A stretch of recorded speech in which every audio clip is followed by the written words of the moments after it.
This is such a simple structure. A parent can do it with a child. A grown child can do it with an elderly parent. Like a friend can do it with another friend when they're walking around the neighborhood. It is such an easy structure to learn. And it's growing this connectivity in the we space that's making us healthier. Like literally like just healthier having a conversation, right? Where it's actually shifting our microbiome. It's shifting our neurotransmitters. It's anti-aging. It's an anti-aging conversation, Suzanne.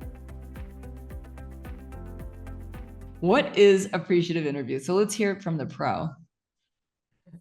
Well, at the heart of it is you're asking a set of questions. It can be a fairly standard template, but you're asking people to, first of all, like a warm up, to share a story about something that's gone well or something they're proud of. And then you're going to ask them about their strengths and what they value. And then you're going to ask them, you'll have chosen a topic for your conversation. So, for example, if often when I work in health organizations, the topic might be safety. So then the questions would be, tell me where you've seen really good safety practices, for example, or tell me about something that you've seen that really helps safety be stronger. So you're asking people to dig back into their experience, or not even that far back, it could be very current, but to bring in those good experiences. And a number of different things happen when we have these conversations with another person.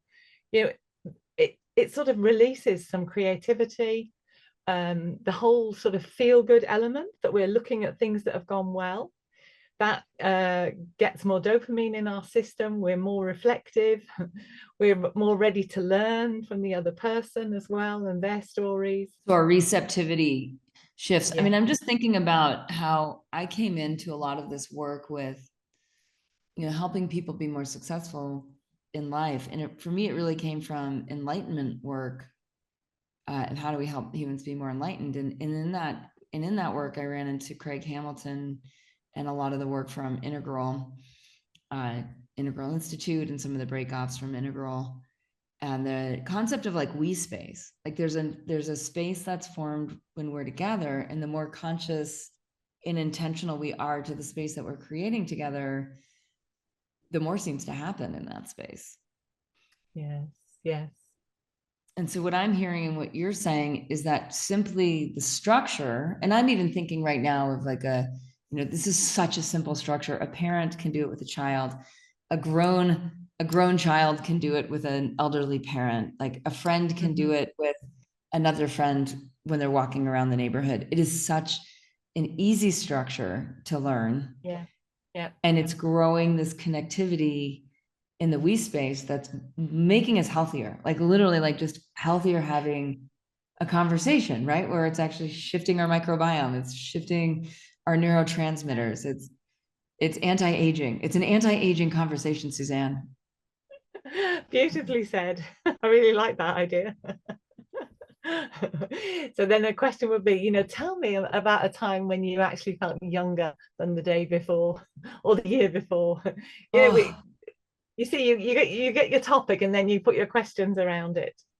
The tricky thing, well, not tricky, but people, because we're so habituated to talking about problems and things that haven't gone well, yeah. Complaining, right?